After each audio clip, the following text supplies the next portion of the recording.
Olá, vamos para o nosso segundo vídeo e agora já entrando no nosso tema mais, né? Que o outro foi mais uma introdução. Você já parou para pensar do que são feitas coisas?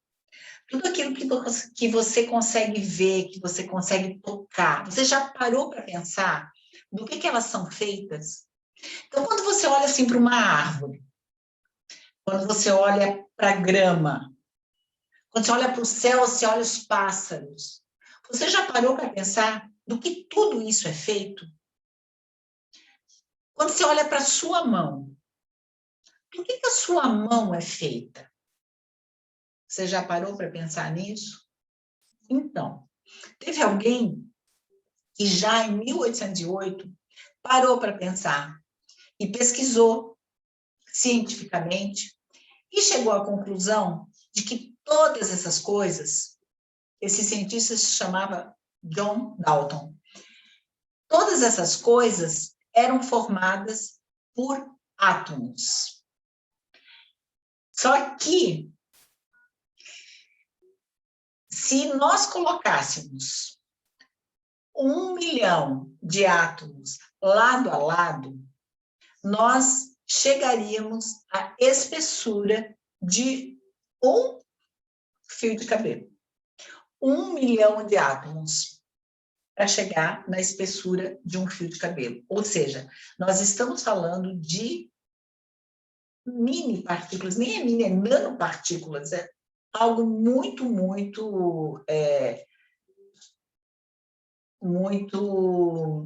como fala assim, nós precisaríamos ter partículas microscopicamente ínfimas, não é? Para formar essas coisas. Mas o que nos interessa saber é que todas as coisas, tudo, se você pegar um microscópio em cima deste lápis, da minha mão, desta cadeira, deste computador, tudo vai se resumir na formação formado por esses átomos. Pois bem, isso foi o que ele conseguiu chegar à época. Já em 1909, nós já tivemos uma evolução, que foi um cientista matemático alemão chamado, se eu não me engano, Kasuki. Depois eu posso verificar o nome certo. Mas, bom, ele chegou a já a tecnologia avançou, a ciência avançou, e ele ficou interessado em saber, ok, é átomo, mas além do átomo, o que eu possuo? O que existe por detrás desse átomo? O que formam esses átomos? E aí sim ele descobriu, abrindo microscopicamente, né, se aprofundando nisso, ele descobriu que esses átomos, eles são formados por prótons, por nêutrons e por elétrons, certo? Isso em 1909. Em 1964, nós já tivemos mais um cientista, Zweig, Z-W-E-I-G,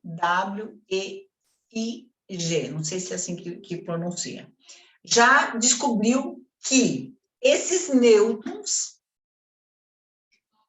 são formados por uma subpartícula atômica chamada quarks. E depois disso, nós já tivemos dos quarks as supercordas que formam, ou seja, várias cordas, como se fossem fios energéticos, né, que formam esses quarks. Ou seja, você vai desintegrando essa matéria que nós vemos, nós vamos desintegrando em átomos. Esses átomos, eu sei que ele é formado por prótons, nêutrons, elétrons. E esses nêutrons são formados por quarks, superquarks, e aí nós vamos. Né? Vamos parar por aqui só, né? Porque é aquilo que nos interessa aqui saber. Bom, então todas as coisas foram descobertas, né? São formadas por esses átomos e tal. Esse cientista, ele ficou, em 1909, ele ficou interessado em estudar e descobrir como que formava esses elementos. certo? Todos eram átomos, mas como que eu formava, por exemplo, o oxigênio? Do que é formado o hidrogênio? Do que é formado o elemento prata? Do que é formado o elemento ouro?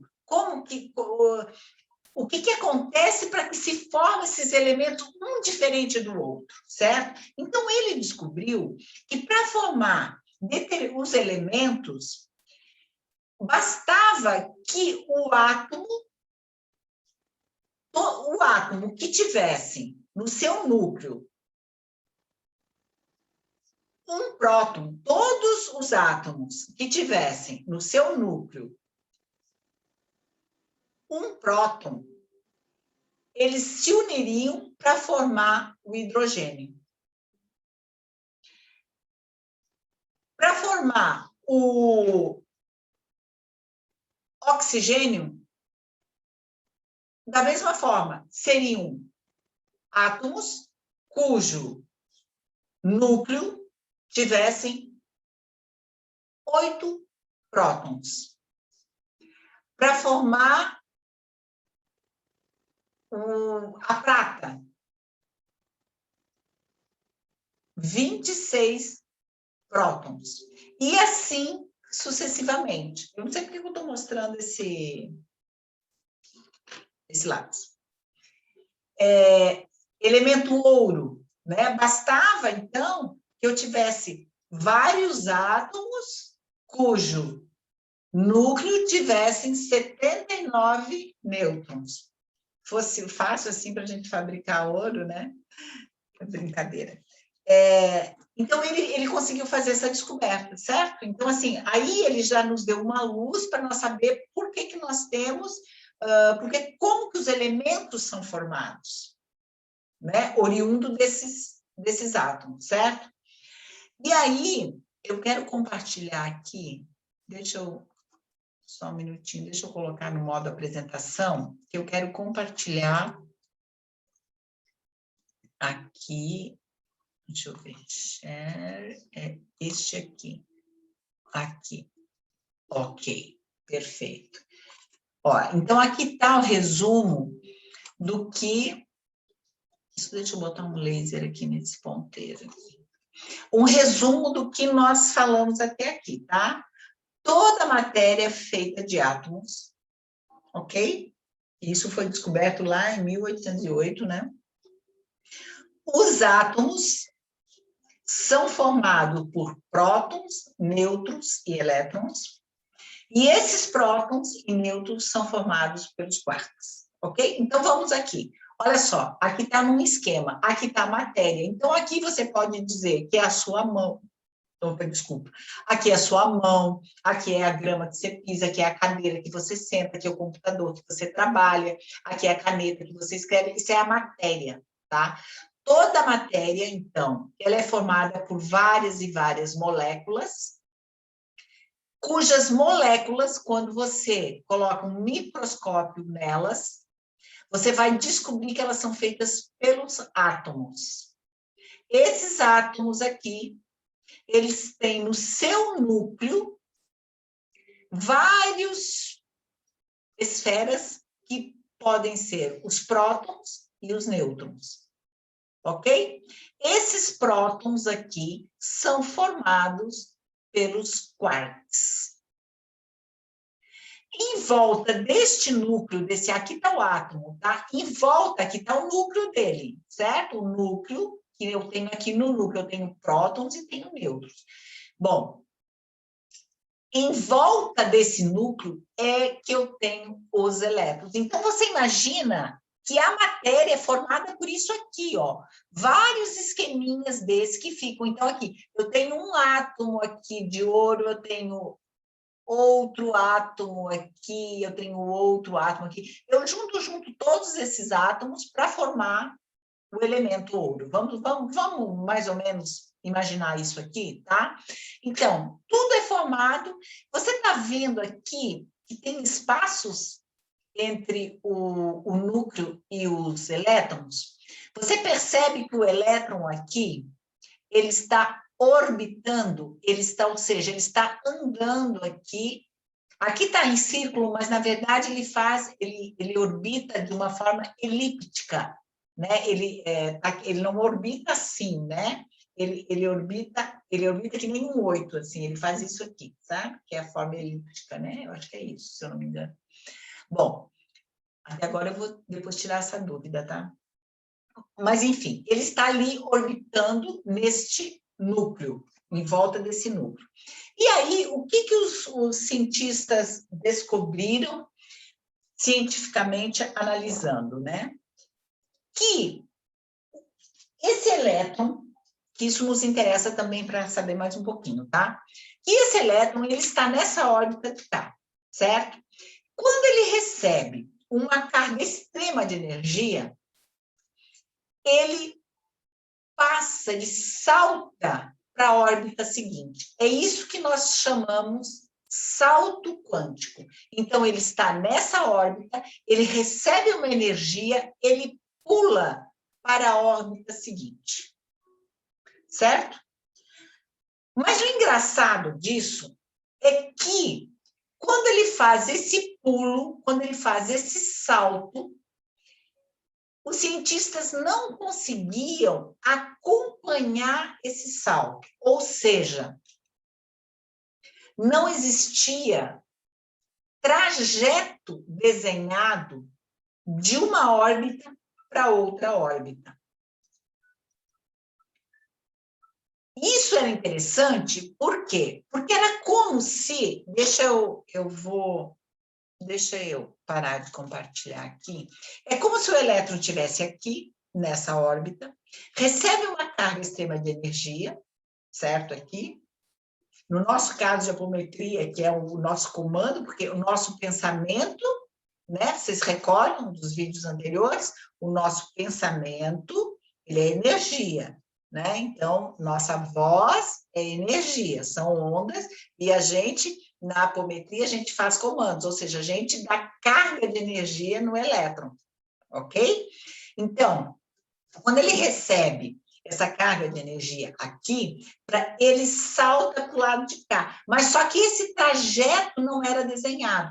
É como se o elétron fosse um fantasminha mesmo, porque ele desmaterializa, é como se ele está aqui, ele desmaterializa, e ele ressurge materializado na outra órbita.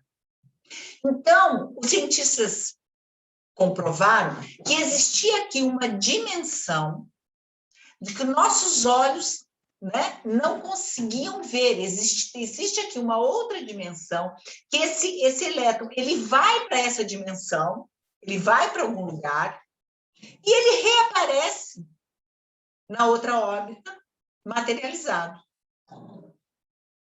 E isso não seria problema algum se o elétron não contivesse massa. O que é isso? Quando a gente fala em ciência massa, a gente está falando massa é matéria. Então, assim, é como se fosse essa caneta mesmo. Porque essa caneta tem massa, ela é uma matéria. Então, como que eu tô aqui, eu quero passar ela para outra órbita? Como que ela se desmaterializa e ressurge materializada na minha outra mão? Então, os cientistas não conseguiam entender assim, porque ela é matéria. Então, que conclusão que se chegou aqui? Por enquanto, vamos dizer assim, por hoje, para onde a gente vai chegar? Que esta matéria, ela não é tão... não é palpável, que eu quero dizer. Ela não é tão sólida, isso. Ela não é tão dura, ela não é tão sólida, ela não é tão insuperável como nós achamos, como os nossos olhos veem na matéria. Então, eu vejo para a matéria como algo sólido. E o que os cientistas comprovaram é que a matéria não é tão sólida assim. E deixa eu comprovar aqui comprovar. Eu quero continuar aqui, compartilhar isso aqui. Certo? Então, por quê? Porque, por causa desse salto quântico, por causa dessa movimentação aqui, desses elétrons, eles chegam a essa conclusão, dessa solidez da matéria. E quando nós vamos aqui para o nosso corpo, isso também, para nós, apometria, para nós entendermos, quando nós estamos fazendo a recomposição, recordam, do corpo, quando nós estamos fazendo aqueles atendimentos, né, de recomposição, para nós é importante nós entendermos o que acontece, né? O nosso corpo aqui, corpo humano, se nós colocarmos um microscópio sobre nós, nós vamos ver células. Então, todo o nosso corpo é formado por bilhões de células. Essas células, microscopicamente, são formadas por esses átomos aqui. Milhões e bilhões e bilhões de átomos,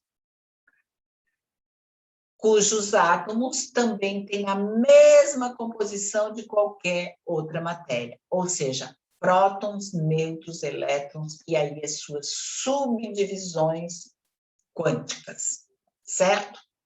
Ok? Então, todo elemento, toda matéria, tudo aquilo que nós conseguimos ver, tocar, e mesmo depois vamos ver que aquilo que nós também não conseguimos ver, tudo é formado por esse esquema, certo? E foi, então, comprovado que nem tudo o que nós consideramos matéria seja uma matéria sólida. Nada é tão sólido quanto parece. Por hoje era isso, nós vamos para o nosso terceiro vídeo em seguida.